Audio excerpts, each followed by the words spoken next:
নমস্কার বন্ধুরা, আমার এই চ্যানেলে সবাইকে স্বাগত। আবারও চলে এলাম নতুন একটি ভিডিও নিয়ে।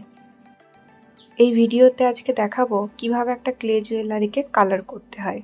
প্রথমে আমি হাসুলি টাইপের দেখতে এই পিসটিকে কালার করে নেব। জুয়েলারিটা আমি দুটো ভাগে ভাগ করেছি।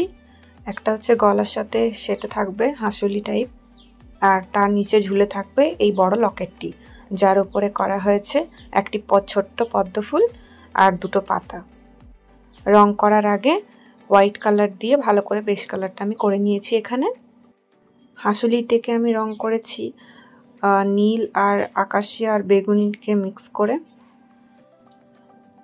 এখানে আমি অ্যাক্রিলিক কালার ইউজ করছি রং করার জন্য। বেস কালারের উপরে আমি আসল রংটি এমনভাবে করেছি যাতে করে দেখতে লাগে ঠিক যেন জলের উপর পদ্ম ফুলটি ফুটে আছে।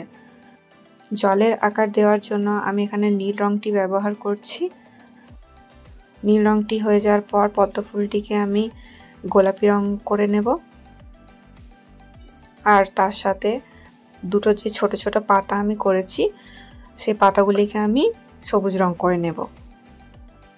যারা আমার এই ভিডিওটিকে দেখছো তারা প্লিজ একটি লাইক আর কমেন্ট করে যেও, যাতে এই ধরনের বিভিন্ন ধরনের হাতের কাজের ভিডিও আমি নিয়ে আসতে পারি আপনাদের জন্য। আর যারা যারা আমার চ্যানেলে নতুন তারা প্লিজ আমার চ্যানেলটিকে একটি সাবস্ক্রাইব করে দেবেন আর বেল আইকনটি ক্লিক করে যাবেন, যাতে এই ধরনের হাতের কাজের নতুন নতুন ভিডিও আপনারা দেখতে পান, আর যাতে এই ধরনের বিভিন্ন ভিডিও বানাতে আমি উৎসাহিত হই। তাই সবাইকার কাছে আমার একটা একান্তই অনুরোধ যেন আমার এই ভিডিওটিকে, আমার এই চ্যানেলটিকে একটু সাপোর্ট করেন। এরপরে আমি এখানে পাতাগুলিকে সবুজ রং করে নেওয়ার পর বর্ডারের যে কালারটি সেটি একটা ডিপ নীল দিচ্ছি, তার সাথে একটু বেগুনি অ্যাটাচ করে দিচ্ছি, ঠিক যেমন হাসুলিটিকে আমি রং করেছি সেই টাইপের। পুরো রংটি সম্পূর্ণ হয়ে যাওয়ার পর আমি এখানে শুকনো হওয়ার জন্য রেখে দেব, আর শুকিয়ে যাওয়ার পর ভার্নিশ করে দেব, যাতে করে রংটি যেন আর খারাপ না হয়, যাতে লং লাস্টিং করে আর জিনিসের রংটা যেন খুব সুন্দর থাকে।